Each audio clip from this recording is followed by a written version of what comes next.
Para hadirin diminta untuk bersedia kerana program kita akan bermula sebentar lagi.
Hadirin diminta untuk terus bersama kami dan bersedia bagi nyanyian lagu Negaraku dan lagu Wawasan Setia lagu UiTM.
Bersatu kita warga UiTM, kita bangsa perkasa, taat dan setia untuk negara, penuh semangat wajar.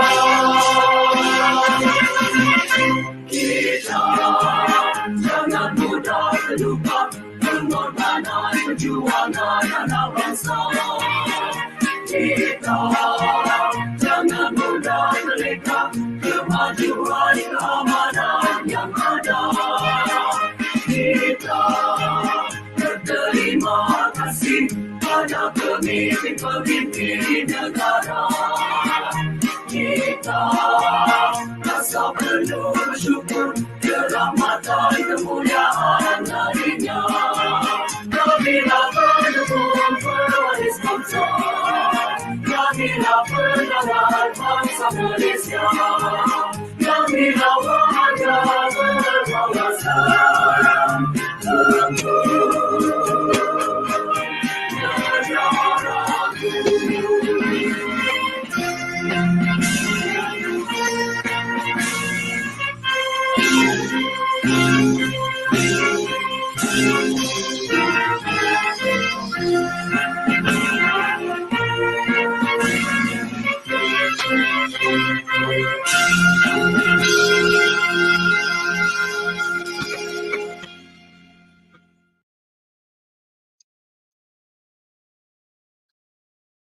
Indah berbalam si awan petang, berarak di celah pohon ara.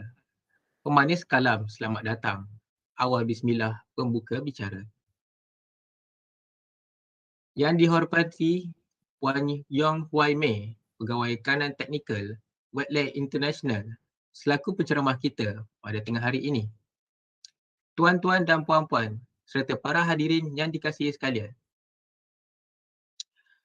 Assalamualaikum warahmatullahi wabarakatuh. Salam sejahtera. Salam UiTM di hatiku dan salam Rakan alam sekitar. Selamat datang ke webinar Wetlands, Our Hidden Treasure. Syukur kehadrat ilahi atas limpah dan kurnianya dapat kita berkumpul pada pagi ini bagi menjayakan webinar. Kalau pergi Tanjung Keramat, anak manis jangan diangkat. Bersama kita memohon rahmat, moga majlis mendapat berkat. Bagi memberkati majlis kita pada tengah hari ini, dijemput saudara Cik Aminuddin bin Cik Muhammad Ludin untuk memimpin bacaan doa. Majlis mempersilakan. A'udzubillahi minasyaitanirrajim. Bismillahirrahmanirrahim.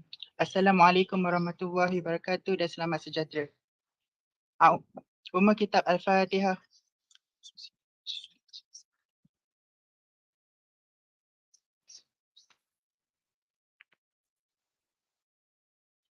A'udzubillahi minasyaitanirrajim. Bismillahirrahmanirrahim.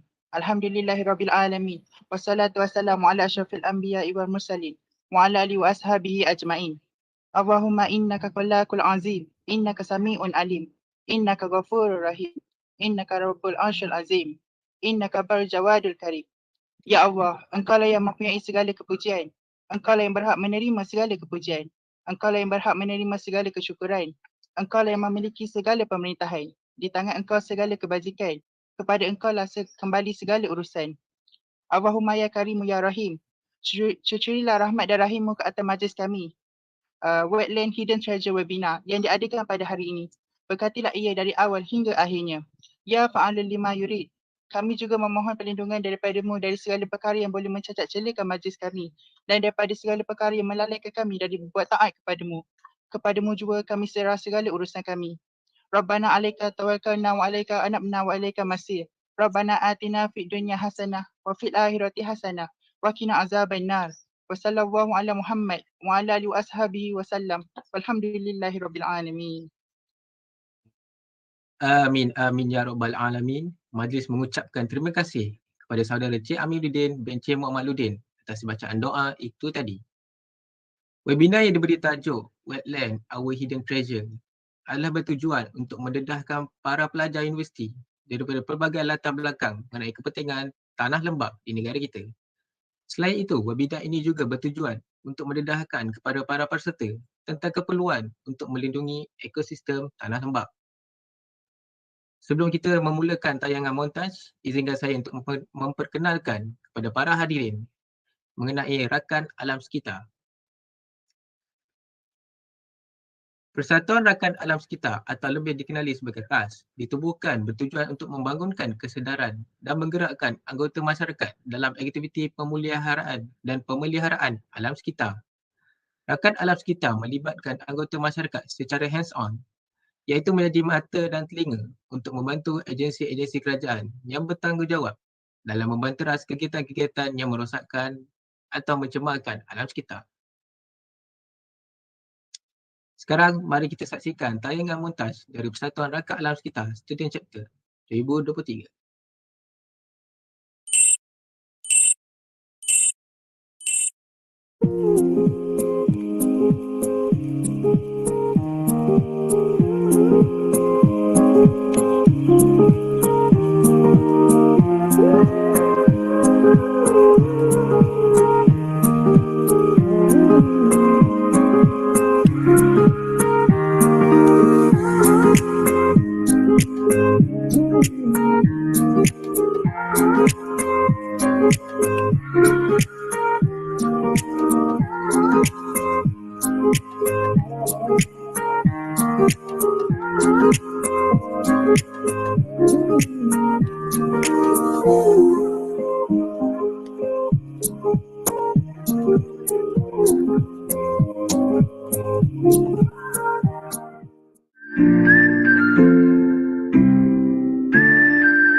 He opens up my door and I get into his car and he says, "You look beautiful tonight," and I feel perfectly fine, but I need serenity. You say no rain and 2 a.m. and I'm cursing your name. So in love, it's a act of faith, and that's the way I love you. Breaking down and coming up fast, a roller coaster kind of love. Yeah, never knew I could feel that much, and that's the way I love you.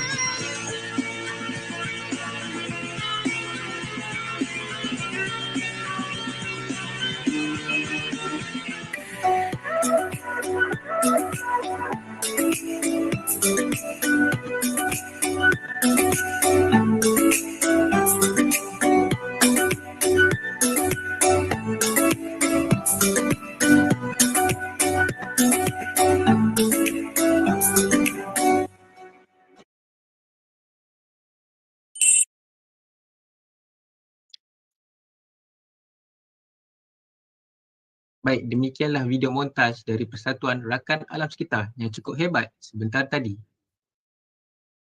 Banyak aktiviti yang telah dirancang bagi sesi kali ini. Baik, izinkan saya pula memperkenalkan pada para penceramah kita pada hari ini.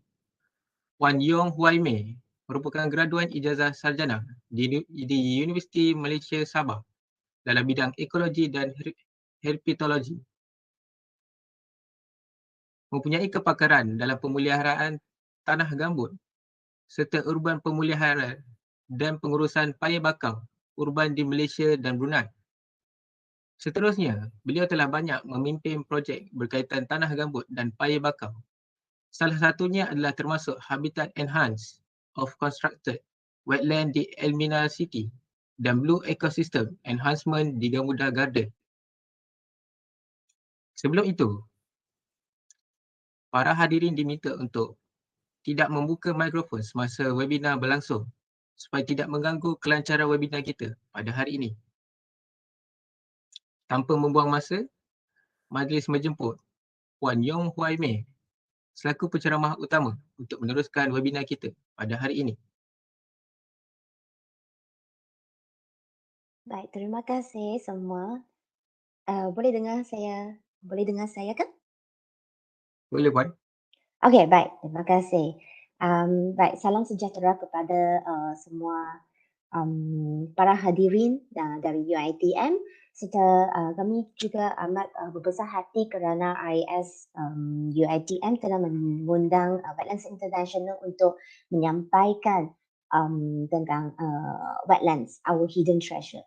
Jadi hari ini saya akan cuba kongsikan sedikit sebanyak tentang wetlands yang terdapat di negara kita, di Malaysia, dan juga apakah fungsi utama ataupun their importance to us lah.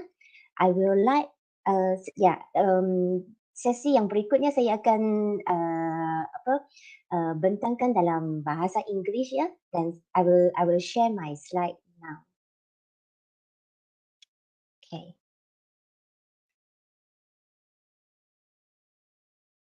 Can you see my slide? Boleh, Madam. Okay, thank you very much. So, yes, okay, so our topic today is wetlands, our hidden treasure. Why we will say that wetlands is a hidden treasure? Because I think most of the people, they might think that, where are our wetlands, and then when they are in the wetlands, but they not realize that, oh, that is a wetlands itself. So in the following slide, I will go through and also introduce what are wetlands, and then what it looks like actually. But before that, I would like to quickly walk you through who is Wetlands International. Now, my experience is when I talk to people, so I say that I work with Wetlands International. Then people will say that, Wetlands International dari Paya Indah ke ataupun dari Wetlands Putrajaya ke? Tapi sebenarnya kami bukan dari Paya Indah ataupun bukannya stesen di Putrajaya, tetapi kami merupakan sebuah NGO. We are a global and not-for-profit organization that is dedicated to maintain and restore the wetlands within Malaysia and even Southeast Asia. So we are concerned about the rapid loss and the deterioration of the wetlands, such as the lakes, the swamp, the rivers, and the mangroves here in Malaysia and around the world as well. Then most of our work, or almost all of our work, is actually driven by the knowledge that safeguarding and restore the wetlands, which are vital to us. So how they are vital to us is actually in the perspective of the water security, the biodiversity, climate change, or the climate regulation, the sustainable development, and our own well-being. So Wetlands International actually has a network of offices around the world.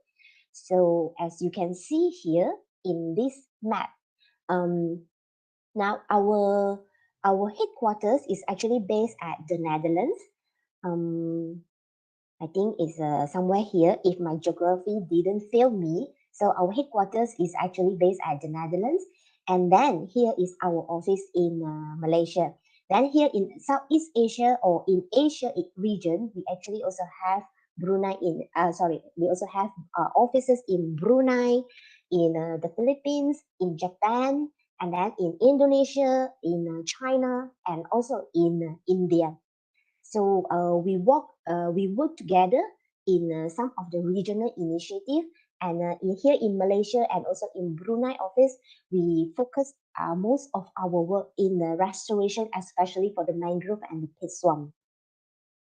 Now, this is what I would say that how I would like to introduce wetlands to all of you today. Now, what comes to your mind when you hear the word of wetlands? So I'm not sure how you imagine. Probably you will see that this is how it looks like. This is how a wetlands looks like, and then it's a swamp, and then it's somewhere that is, yes, you see there is some mosquito around, and then there are this leash. There is a snake within the area, crocodiles even.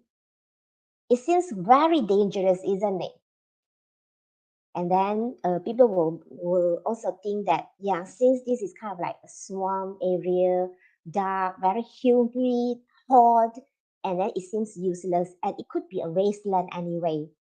And even in our bahasa, we call that tanah lembab. And sometimes when we wanted to, describe some people who are learning, slow learning, or maybe, picking up some knowledge in a slow manner, then we will also say that, the person is a bit lembab, right? So this is very unfortunately what I would say most of the people or the layman have in mind. However, today, after this session, I hope that you will know our wetlands here in Malaysia or around the world, they actually have a very, very high aesthetic value and a very good view. It's a very beautiful landscape actually.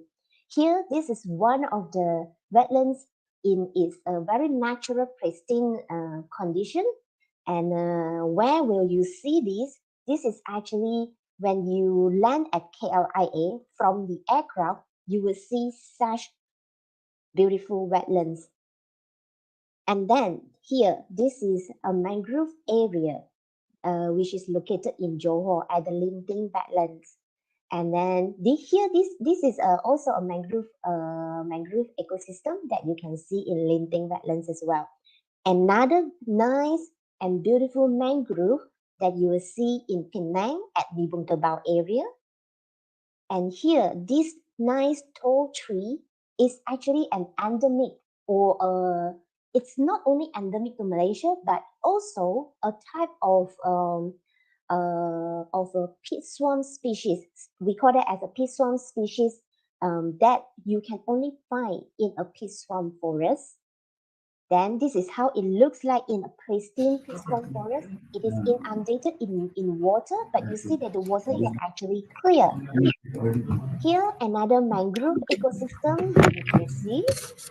And this is how their roots looks like. And the fauna that you can find within wetlands ecosystem or the mangrove, a very healthy one. And yeah, these are the water birds. You can see them feeding at the mud flats. They are looking for food. And then these fighting fish, this very nice fighting fish, its name is Beta Persephone, and this species is not only endemic but also endangered to Malaysia, and you can only find these fighting fish in the peat swamp forest at Ayah Hitam, Johor. So this area, the dugong feeding area, the seagrass area, the intertidal, all of this area, they are wetlands. And then, of course, there are some frogs that you can find within the wetlands ecosystem, the nice butterfly, the dragonflies. And for your quick information, those dragonflies or the butterfly, they actually were part of their life cycle. Especially, you can see here the eggs and the nymph phase is very much depending on the wetlands or the aquatic condition during their development. Okay, so just now you have seen those very nice picture of wetlands and some of the endemic tree species and some bird species that you can find within the wetlands ecosystem. Now, according to the Ramsar Convention, what is wetlands actually? So they have a very specific set of definition that has been provided by Ramsar Convention. So as you can see, the definition is quite long. And it includes and the area which is of marsh, the fern, the peatlands, or even the water area, and whether or not they are the natural one or the artificial, meaning the man-made one, and either they are the permanent or temporary, and then whether or not they are with water that is static, meaning that it's not flowing, or the flowing water, and whether or not the water, they are the fresh water, brackish water, or the salt water. And then it includes an area of the marine water with a depth of where during the low tide, it does not exceed 6 meters. So this is actually a very long and sorry. Can you see my slide properly? Because I got a message saying that there are some blocking of the slide. If you can see that, just give me a thumbs up. That would be great. Yeah, we can see, Miss. Okay, all right. That's good. Okay, now so I will continue. Yeah. So here this is a very broad definition that has been It's according to this definition. It seems that the wetlands has a it covers a very broad type of a landscape. So, well, in short, you can say that wetlands essentially they are a land that is covered or inundated with water, either it is a seasonal or permanently. So later I will walk you through how we actually categorize or we and also the types of wetlands that we have here in Malaysia. Yeah. Now, okay. So here, the types of wetlands that we found in Malaysia, there are quite a many types actually. So it includes the marine and the coastal zone. So here, these are a list of those marine and coastal zone wetlands that we can find here in Malaysia. It includes those coral reefs, the sandy beaches, the mangroves, of course, and then the lagoon, rocky shores, the seagrass meadow. Here, these are the coral reefs where this picture is actually taken at the Tun Mustafa Marine Park in Sabah. Then here, I think you have seen that just now. This is a linting wetlands. Here in Malaysia, we actually have the second largest the second largest of mangrove ecosystem in Southeast Asia. The mangrove that we have in Malaysia, according to the data provided by Forestry Department, it covers an area of almost it's more than 600,000 hectare of mangrove. So of course, this we have more mangrove actually in Sabah Sarawak, as they have a longer and a bigger coast area as compared to the peninsular Malaysia.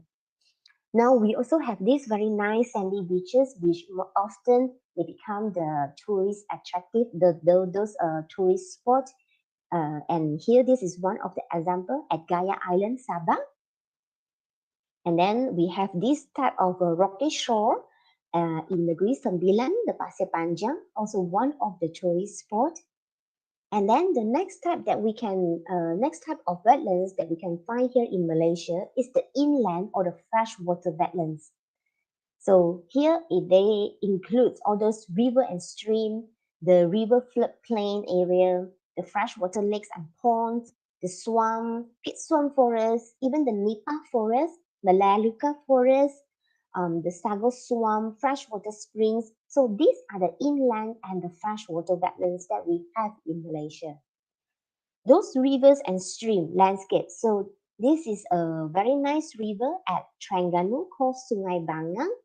And here in Malaysia, we have a total of 189 major river basins in Malaysia, both Peninsular Malaysia and also Sabah Sarawak. Then we also have this one of the good, well-preserved, the pristine pit swamp forest in Sabah, Klias pit swamp forest.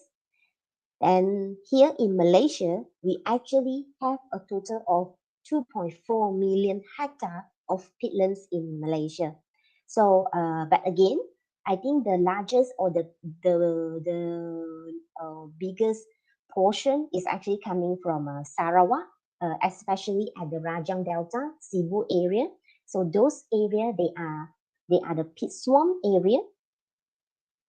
And then we also have this Nipah forest at Sandakan, Labo Bay, Sandakan, Sabah. So in this slide, actually, you will see there are quite a lot of photos that is coming from Sabah. That is because I study in Sabah and I've been to, I can say that almost all of the places in Sabah, explore a lot of places, even those, including all those wetlands in Sabah. So that is why you will see that a lot of photos here, they are coming from Sabah, simply because I spent quite many years in Sabah.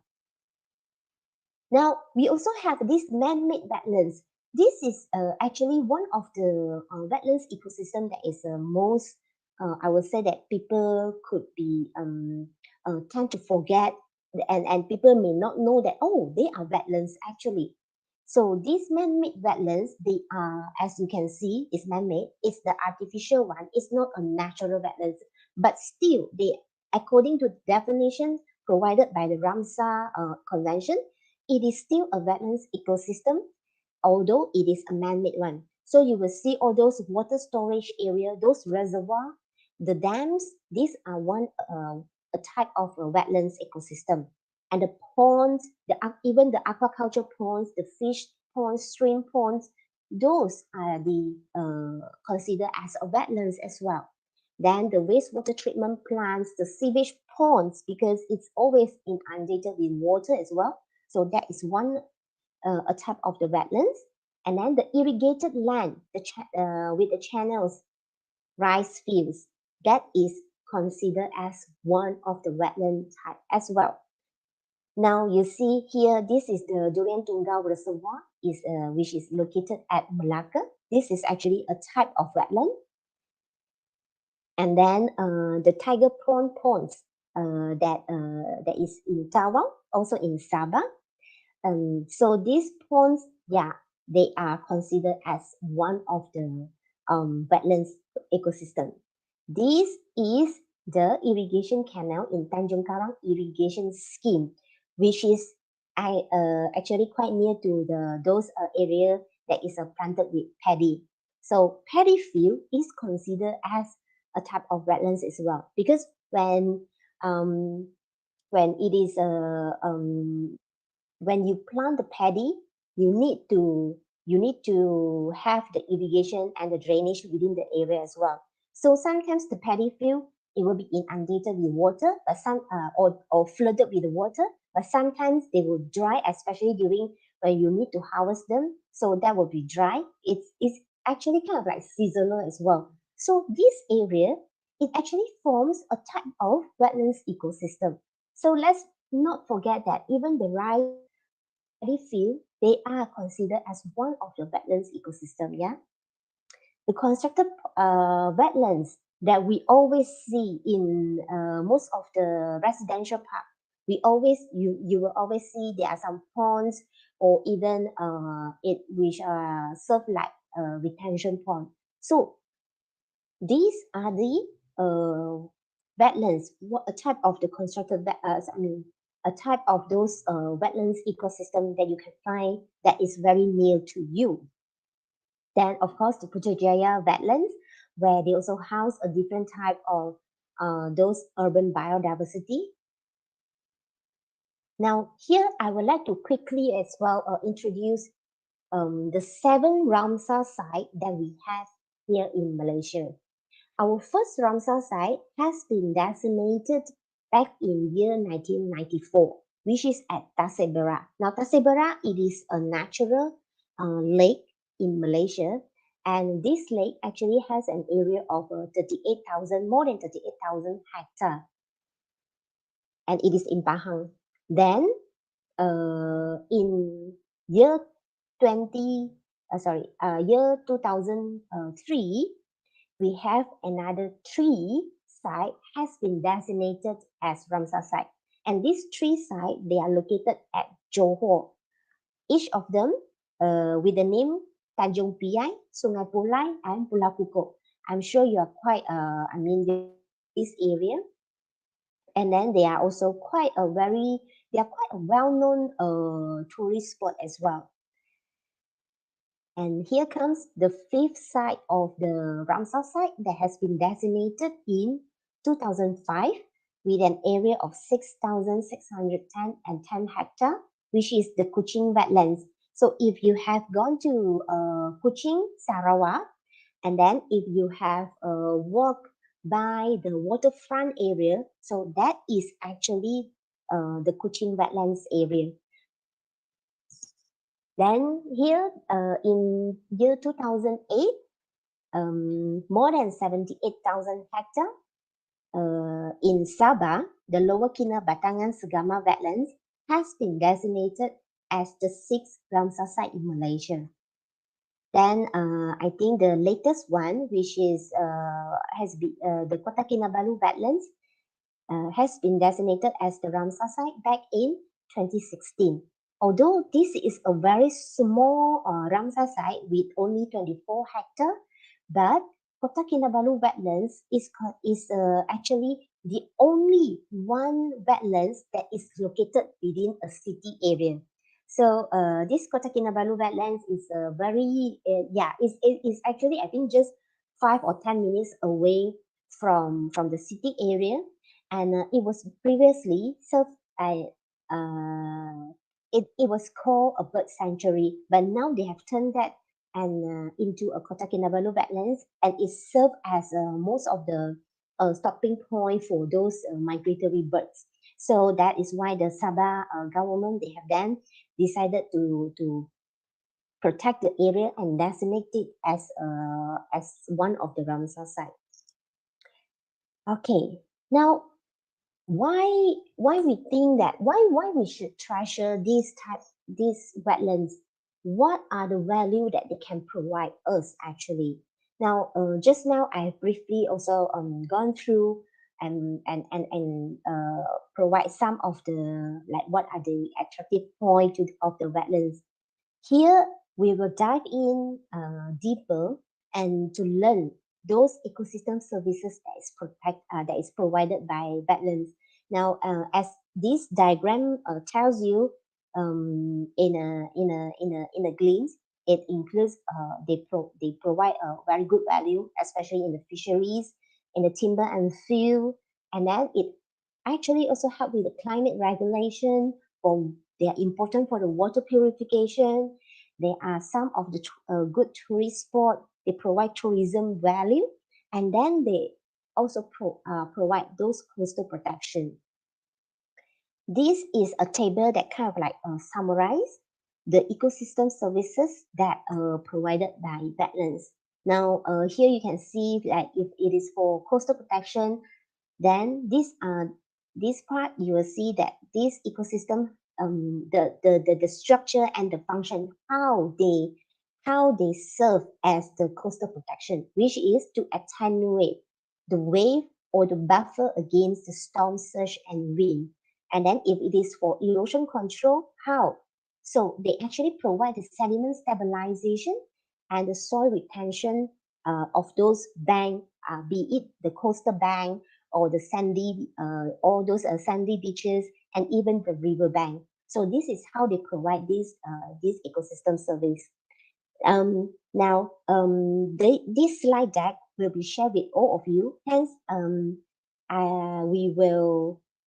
not going through all of this, but I will pick some of the important ecosystem services that we will see in the following.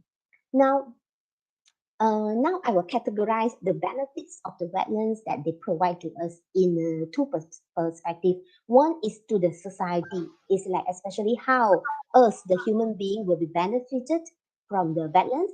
And in the other part, I will explain that how these wetlands it will benefit to the natural to the nature itself. Now, if it is to the society, one of the benefits is, of course, they are the source of food. Now, why they are the source of food? Remember, just now I said that even the paddy field is one of the wetlands ecosystem. Now, without all these wetlands, without this paddy field, we do not have rice, or we do not have enough rice. Can you imagine your life without rice? And where rice is actually one of the staple, it's a staple food to us, most of the Asian here. And for example, like my father, my brother, if they don't eat rice for one day, they don't feel that they are full, and then they don't feel that they have eaten actually, and they must have rice, and then so that they can feel that I have eaten something today. So this is actually how important it is. And of course, with all those the mangrove ecosystem, and then even the rivers, the fresh water wetlands, they are the nurseries of all these, the fish, the prawns, the seafood that we found. So they actually provide a food security. So this is how we, or the society, benefited from the wetlands. They are the source of other natural products. So you would think that natural products, what would be that? Now, these are some of the natural products that we can find from the wetlands. Let's start with this honey. So I think most of you must have heard of this madu kelulut. It is a type of honey where you can only harvest from a type of this tree, the tall tree, and you can only found in the mangrove area. So there is a type of this bee, the kelulut. So this bee, they will only make their nest on this specific type of mangrove tree. So this is one of the natural product that you can find in the wetlands ecosystem. Then there are also some other products. So for example, this rembang juice and its jam, and they can also turn into the jam where you can only find in the mangrove forest as well. Then the famous gula melaka that we always use in either the ice kacang or the cendol. So this is actually a type of palm sugar where you can find from the nipa, which is also from the wetlands ecosystem. So these are the natural products that coming from the wetlands. Okay, now, of course, those wetlands, they serve as the source of livelihood. So as just now when I mentioned, with the seafood and then with all those madu and then the gula melaka, so all these they are from the wetlands ecosystem, and a lot of the local community, for example, those fishermen, and there are some farmer who are collecting those honey. So their livelihood is depending on the healthy or depending on this type of the wetlands ecosystem. So give you here you can see in this slide, one of the example is that in the fishing industry alone, it contributes 650 million annually to our economy. So we are not only depending on these wetlands or the mangrove for the fish, which is the source of food, but the local community, they're depending on all these natural resources from the wetlands to provide their family. Now, they are also a source of water. So remember there's previously in one of the type of wetlands, so those river area, they are the source of water. And there's another type of source of water which is actually from the underground or the aquifer. So here in Malaysia, 98% of the water supply actually comes from the rivers. So that is why it is really very, very important for us to protect our river, and also to, people always say that do not litter, do not throw the rubbish into the river. And in Malaysia, our river they are quite seriously polluted, where I think the shocking news that we heard from the Sungai Kim Kim, the chemical pollution which caused fatal cases in schools. So those are the events that we definitely do not want to see that again. And all these source of water, and if you are staying within the climate area, I think one of the nightmare that we had was the water rationing period. If you still remember, I think it was right before COVID, I think year 2019, there was a period where there is a water rationing happens in the Klang Valley, and then where you only able to collect water or use water at a certain time frame. So imagine if all of our source of water polluted, what would happen? Is the life that we are going through. Now, it also protects us from water disaster. So including, I think the most famous one, which happened back in year 2004, the tsunami. Although not many areas in Malaysia affected by the tsunami, but a few states, especially those northern states of Peninsular Malaysia, including Kedah and also part of Penang, were affected by the tsunami. And we also work with some of the fishermen within the area, and they mentioned that luckily their area was sheltered or protected by a belt of this mangrove, and that is why their area, although they still suffer some loss from the tsunami, but at least there is no fatal case like what happened in Aceh area and the Sri Lanka. So those mangrove and the other coastal forests, including all those the very beautiful rule along the beaches, they they are the very good um, storm protector.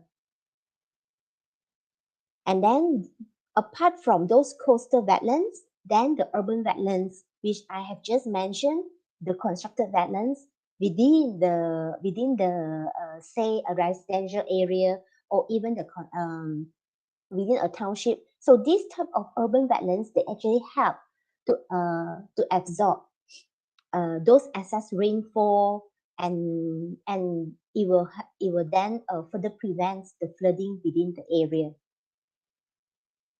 Then, of course, they also contribute to the tourism and the recreational activities. And like I mentioned just now, those Pulau Kukup, the Ramsar site, Tanjung Piai at Johor, they are very famous tourist spots, especially for those Singaporeans, as I understand. And of course, there are many foreigners who visit Malaysia also to admire those nature that we can find within all these wetlands ecosystem. Now, according to study and also from the statistics provided, then wetlands actually they directly or indirectly contribute more than 5 billion per year to Malaysia's economy, especially in the tourism industry. So here, this photo here are some of the activities that you can find or you can do at Paya Indah Discovery Wetland. And then, and of course, the famous one, for example, if you have heard of the Kampung Kuantan, the fireflies from the mangrove area, where you can ride on a boat and then to see for this firefly. So these fireflies, they are depending on the mangrove, a healthy mangrove forest as well. So it actually provide a very valuable or those aesthetic value or the tourism value in the tourism industry. And of course, the urban wetlands, it will bring back some nature to our town and city, so that it will be not with just all those concrete walls, those skyrise building only. Now here, this is one simple poster that emphasize how urban wetlands that make a city that is much more livable, we will say. So you can see that they actually filter and improve the water quality, because in the constructed wetlands, with the help of all those aquatic plants, they will help us to filter out sediments, and they will also help to um, improve the water quality by absorbing the excess nutrient from the pond itself. So this is how the urban wetlands, it makes it actually provide this type of function, filter and improve the water quality. Now, I must also say that most of the aquatic plants, they are not that attractive. They are not like all those flowers with a vibrant color and whatnot. But and then they will just look like like macam semasamun rumput, but they are very good in improving the water quality. So next time when you go to this constructed wetlands, say the Putrajaya one, then you say that, kenapa dia orang tak maintain area ini, kenapa dia macam banyak rumput and then semasamun. But the fact is, these are the aquatic plants that will uptake the nutrient. They will absorb the excessive nutrients such as phosphate, such as those ammonia within the area, and it will help to improve the water quality. And at the same time, because with all these, with the pond and then with all these aquatic plants, or even those trees that has been planted along the pond edge to improve the landscape within the area, it actually provide a habitat for the urban biodiversity, including those dragonfly, butterflies, and then the birds within the area. So you will even see some squirrels or even fruit bats. They will come to the area. So it actually provide it has enhanced the habitat for the urban biodiversity.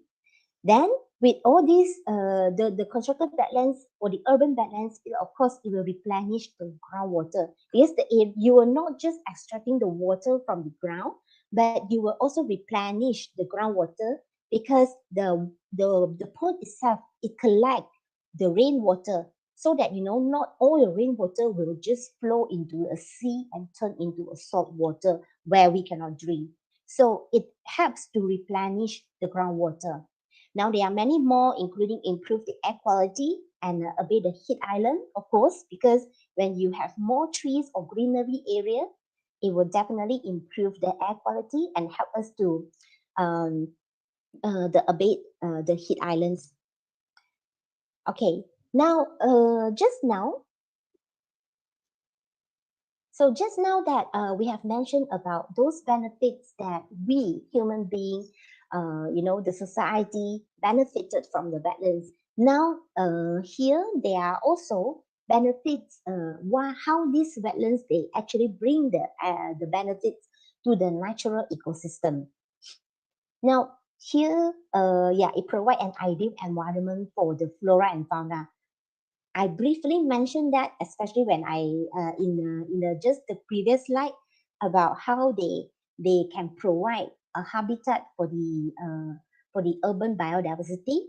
But here also it actually those wetlands they support a very rich diversity of flora, all those peat swamp specific or those plants or trees that only can be found within a peat swamp forest, and then those trees like those mangrove tree, the rhizophora, apiculata, and the mucronata.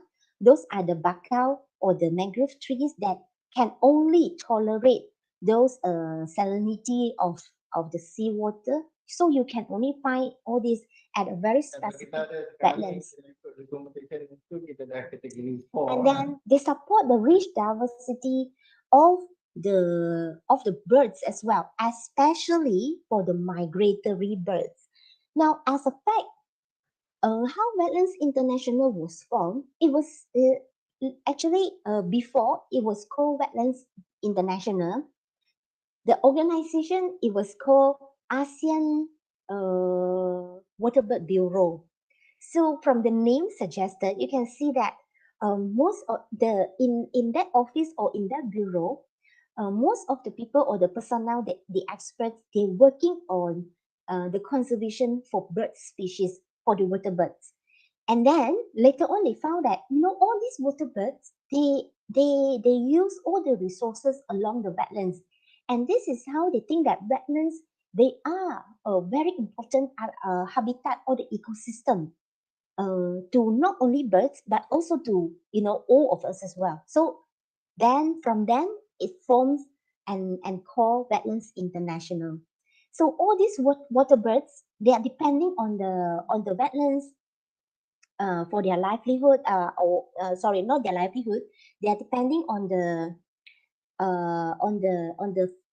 mud flats for the feeding, even for the breeding purposes as well.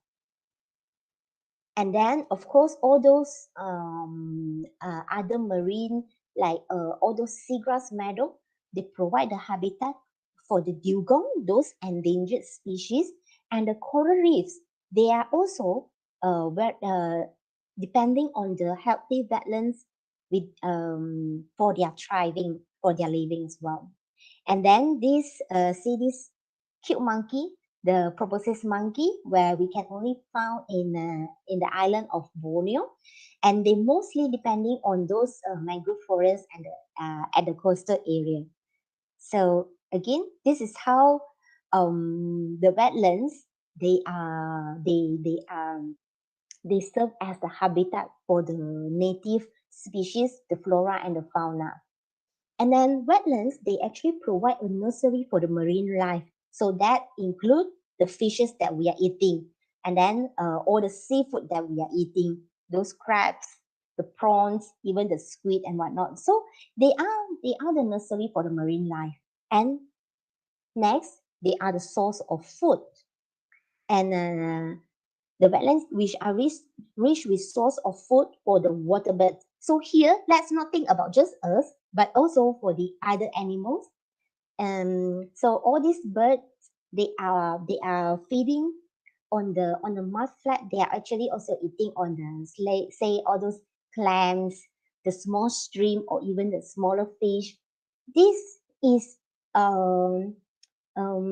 are the source of food for other biodiversity that are depending on the wetlands as well. Now, these two, this actually, it is the same species of frog. It is crab-eating frog, the Pegawai cancrowara, and it can only be found in a saline ecosystem, which is near to the seawater or the estuaries or the mangrove area, coastal area. And then they are very good to hunt crab. Of course, the crab that we are thinking, they are not the bigger crab. Most of the time, they are hunting on a smaller crab or the type of crab that you see, the one that what we call as the feeder crab, where you will see there is a one of the seperti is bigger than the other one. So this frog also depending on the mangrove or the coastal area very much for their survival. And it provides a shelter and the nesting. So again, come back to the birds and even the proboscis monkey, the orangutan, and then also all those fish, the prawns, they're depending on the wetlands ecosystem to provide them the shelter so that they can build their nest at the area, and then they can find their food there. And then also meanwhile for those marine life, and then those roots of the mangrove plants, they provide so that their offspring will not swept away by the strong wave. So this type of wetlands, it provide a good shelter to the biodiversity, and they are the resting stops for the migratory birds, which I have mentioned before. And Malaysia is actually one of the they is under one of the flyway, which call I think that is called East Australasian flyway for the migratory bird, especially coming from the Russia, and then before they proceed to Australia. Now, over the past few decades, much of our wetlands has been threatened, and also they become endangered. So there are many threats to our wetlands actually. So those threats including the natural one and also the man-made one. So here I will go through. First, tsunami is actually one of the threats to wetlands. As I mentioned previously, those northern parts of Malaysia, it has actually destroyed some of the mangrove, especially at the Libung Tebal, Penang, Malaysia. And then here you can see this area is actually from the Bandar Aceh, where how those mangrove it has been swept away by the tsunami. And then from the storms, this is at Tanjung Piai. At Tanjung Piai, some of the mangrove belt, it has been degraded, or actually it has been threatened by the coastal erosion, and which is caused by storm as well. So these are some of the natural threats to our wetlands. And then of course there are pollution. So these are the non-degradable plastic pollution within the area, the water pollution in the lake, which I think previously I've briefly mentioned about when I explained about the river ecosystem that we have here in Malaysia. And then the other pollution that we have, including the oil spill from the drain to river, or even the oil spill from the ships, especially at those Strait of Malacca. And then land development, or what we call as the land use. So there is some land conversion for agriculture use. So this is actually one of the threat to the wetlands here in Malaysia. Now you can see that in this picture, in this photo, you see there is an encroachment of the agriculture into the riverine floodplain. So this is actually the natural river here, this one. And then, but when they open up the area, they do not actually, if by follow all those manual or the best management practices, they should keep a buffer. But we do not see that buffer, but straight away encroach into the riverine floodplain. So this area, it will be very prone to flooding. And then the encroachment of aquaculture into the coastal wetlands, and that will again, they should have a buffer, and then that it will threaten the coastal wetlands, and especially for the aquaculture, if they do not control it properly, it will then pollute our seas. And then the forest fire. Forest fire, this we will see most of the time is the fire, especially coming from the peat swamp forest.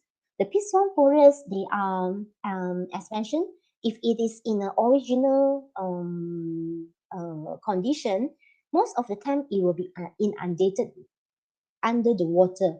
And then if during the dry season, the water level may goes down. However, if it is too dry, and then when the soil exposed to the air, the soil itself is organic material. And this organic material, they are very fire prone to fire. So that's why the peat swamp fire or the peatlands fire, they are very common, and it become quite a regular in the recent years. If you can remember, once in a while we will have this haze problem from the forest fire. Okay, then of course climate change, which is like those unpredicted storms or the extreme weather, they are the threats to the wetlands as well. And then the sea level rise. Let's not forget that sea level rise, although it is a natural phenomenon, but it has been exacerbated, or it has been accelerated due to uncontrolled development of the land use, or the change of land use. So this type of sea level rise, it will definitely impact our coastal wetlands. Now, here you can see tsunami, the storm, those are natural disasters. But the rest, pollution, land use, forest fire, climate change, all of these other, they are human activity, or what we call as the anthropogenic threat actually. So now, just now I've mentioned about the importance of the wetlands, and they are actually the cradle of life, because they provide the food resources, they provide the livelihood, to the community, to the local community that is depending on them. They are the cradle of life actually, and they provide that many of ecosystem services. So this diagram actually kind of like summarize the ecosystem services that has been provided, that has mentioned earlier on. But our wetlands, they are under threat. So what should we do? How we can help to protect these wetlands? Well, initially when we have a discussion with I as a UiTM, actually we would like to have this webinar to be organized in February, but I understand that because during that month is an exam month, so it has been postponed. So just for your information, quick information, 2nd of February is actually every year, the 2nd of February of every year is a World Wetlands Day. So that is actually one of the day where you can think of the wetlands or try to admire, appreciate the value of the wetlands. And then, so although this webinar has been organized or has been postponed a bit, but then still, it is not too late for us to take action. Now, I would encourage that all of us, all of you, please be involved in the activity or in the program that has been designed or has been organized to protect or to rehabilitate or restore the wetlands. So those including joining the programs, the awareness program, and then the tree planting activities. Just now in the video clip for the RAS one, introducing RAS. So I see that there are upcoming tree planting activities. Please be involved, join this, and then explore the wetlands that is around you. If you're not going to all these pitfall forests, this one may be too challenging, but do try to explore the wetlands within your residential area, those urban wetlands, the constructed wetlands. See and appreciate their value within the area. And then, even though youngsters nowadays, I believe that last time, I think just a few years before COVID time, this challenge has been very famous, where you clean up an area, put in your Insta, so you see the difference there. So this is how you can help, how you can even influence other people, your peer, you see.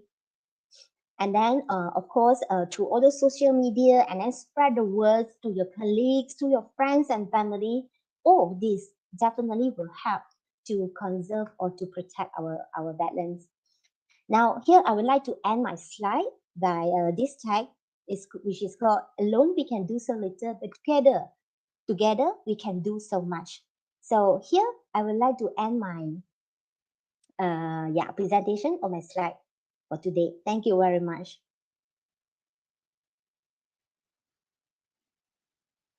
Baik, demikianlah sesi webinar daripada penceramah kita, Wan Yong Huai yang sangat profesional berkenaan dengan tanah lembap di Malaysia dan di seluruh dunia. Kini tiba masanya untuk kita buka sesi soal jawab bersama para hadirin yang turut setia pada hari ini.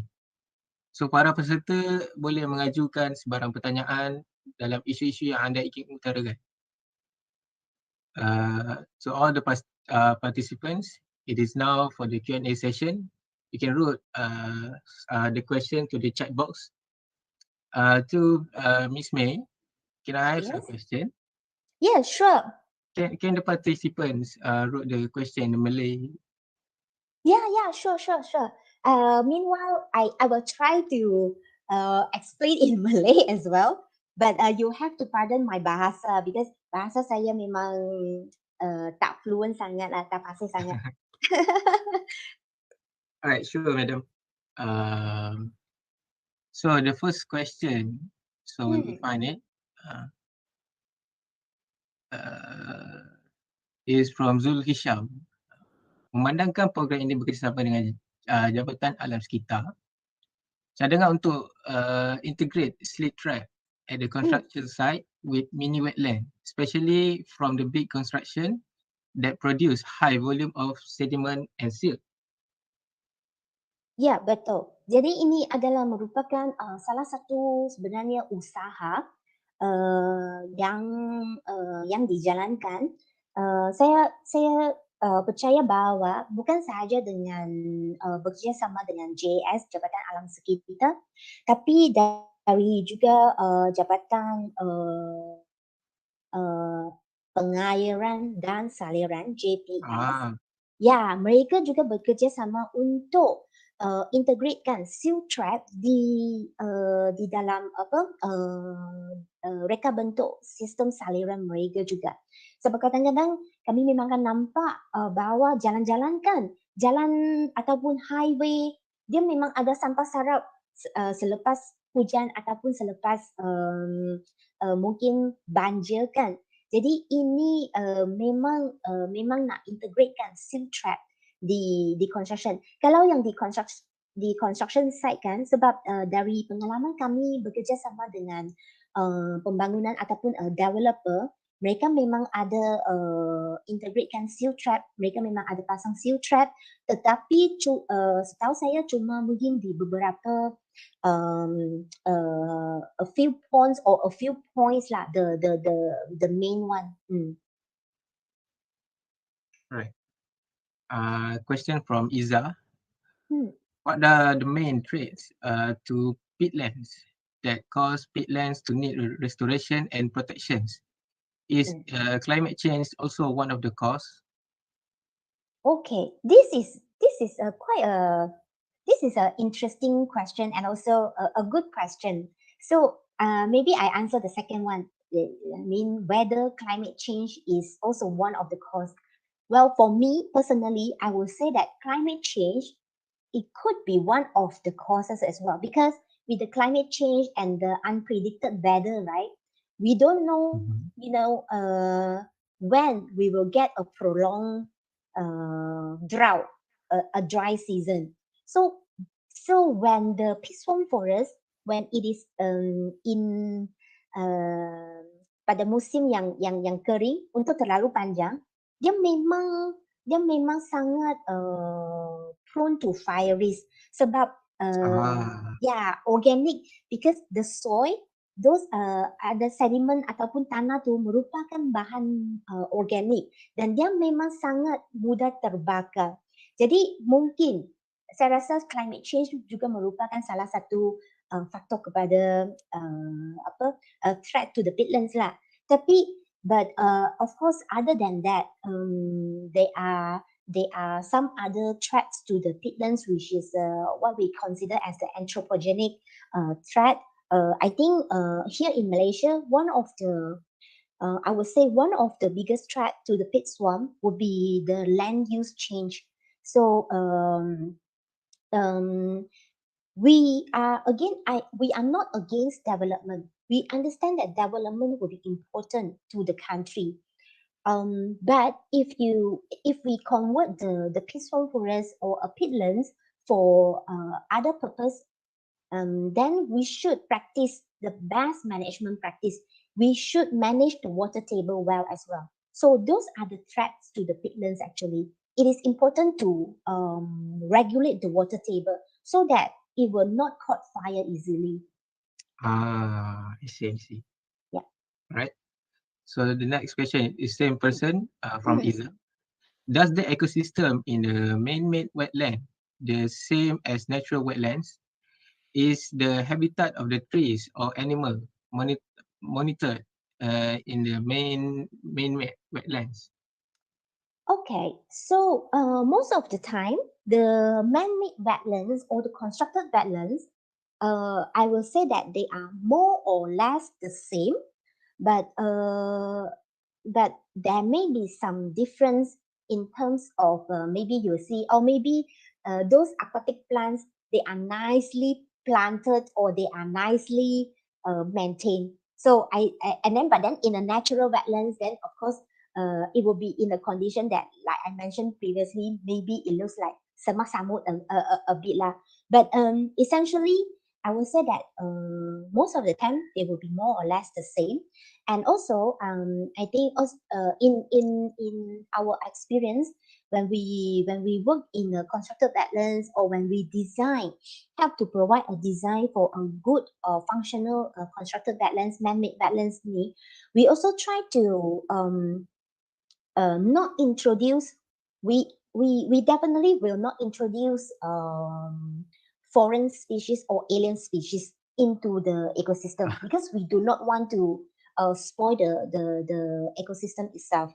So that's why it was still more or less the same as the natural wetlands.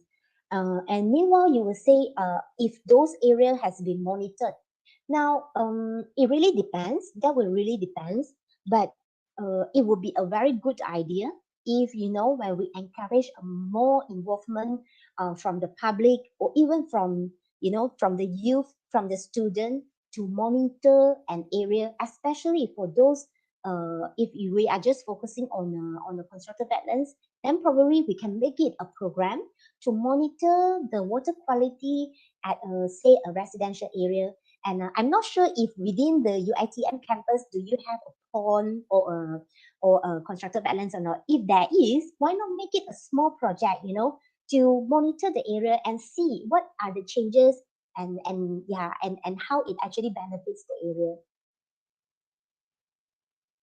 Maybe we can ask the dekan for the Yeah. kerjasama. So the next thing, how long does it take for the damage of the wetlands or mangrove to recover to protect the land from the storm or tsunamis? How long will it take? Well, I will say that it takes a very, very long. Now, I do not have saya tak ada concrete answer untuk soalan ini. Tetapi saya masih ingatkan dulu saya pernah buat presentation tentang Piston Forest. Jadi dalam presentation tu saya masih ingat ada juga peserta lah yang tanya more or less the same question. So my answer to that is that it only takes 3 minutes for us to chop down a tree, but we need to wait for 30 years for a tree, either be it the most of the time for the Piston species for the Piston species tree to grow to a matured tall tree, which is about 10 meters, that can start to produce all those, provide the shade and then provide the habitat to the biodiversity. So you imagine just 3 minutes to chop down a tree and 30 years to wait for a tree to grow to a mature state. I see. Alright. Next question from Ahmad Badrul. Mangrove can stop or maybe reducing the overflow of water from river and the sea up to the mainland. Why not use the same application by growing the mangrove across the place that had been damaged by flood? Well, in this one, I'm not sure to grow the mangrove at the place that is damaged by flood. So we will need to see where would be this area. Most of the time, we can only find mangrove. We can only see mangrove along the coastal area. So it's naturally that mangrove, they need marine or brackish water or the saline water to grow. They have adapted themselves, they have evolved and adapted themselves to in terms of morphologically to adapt in this type of area. So if let's say we grow mangrove at the area that is inland and there is no saline water, I do not think that the mangrove will be able to survive. So I think this is the one of the or the biggest factor or the constraint or the consideration that we must consider. But of course, if the inland area that is flood prone, then we can have other ecosystem. So for example, we can use other wetlands ecosystem, example the constructed wetlands, especially to serve as the flood retention pond. And then we ensure that those irrigation, the drainage, they are clear of obstruction during the raining season, so that the water, they can carry the water to the nearby wetlands, be it the Piston forest, be it the mangrove forest, be it the river, so that it can reduce the risk of the flood within the area. So I think, I hope I answer the questions. All right. I think this will be the last question from Norizan. In your opinions, what is the best mitigation measures for development encroaching Ramsar area? The best mitigation measure to prevent the encroachment within the Ramsar area. Yes. Best mitigation, what I will say is that currently, this Ramsar site, they actually have a Ramsar manager, and it is under the care of it is, if I'm not mistaken, they are under the care. I'm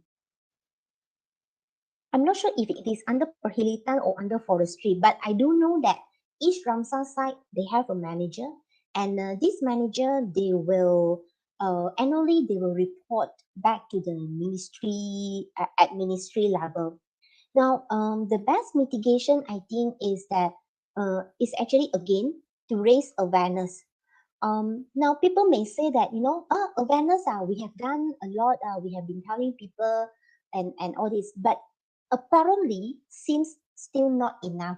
And we should target the right group or the right person to raise the awareness, and we must speak the right language as well. So if we are targeting the youth or the school children, then of course we can emphasize on the importance of the wetlands, and then we can tell them how they can involve. But when we advocate for maybe say a policy change or strengthen the enforcement in terms of law and the regulation and whatnot, we will then have to think of the way, and also to come out with a better communication strategy to advocate for the policy change, and that would help to mitigate the encroachment of the Ramsar site within Malaysia. Yeah, I think that's all for the Q&A session. Thank you, Miss May, for all the answers that you've given. All right, thank you very much. We'll be back to the formal MC, shall we? Baik, maka berakhirlah sesi soal jawab kita bersama para peserta. Bunga dedap di atas para anak dusun pasang pelita. Kalau tersilap tutur bicara, jari jemari disusun, maaf dipinta. Maka berakhirlah sesi webinar kita pada petang ini. Semua peserta diminta untuk membuka kamera bagi bersama-sama untuk sesi bergambar. So, to all the participants, it's now for the photograph session. Everyone can open the camera together.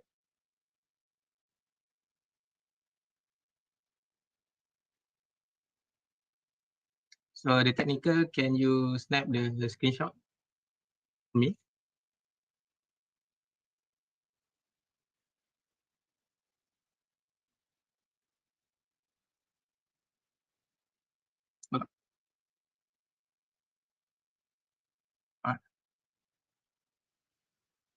Okay. Okay, everyone ready? Okay. Smile. 1, 2, 3. 1, 2, 3. 1, 2, 3. Alright, that's all. Sebelum mengakhiri majlis, diminta para peserta untuk mengisi maklum balas Google Form yang akan diberikan di paparan skrin. Sekian, thank you Miss May for a good session webinar. Sekian saja daripada kami, yang baik daripada Allah, yang kurang daripada kami. And thank you for all for joining our webinar. See you later.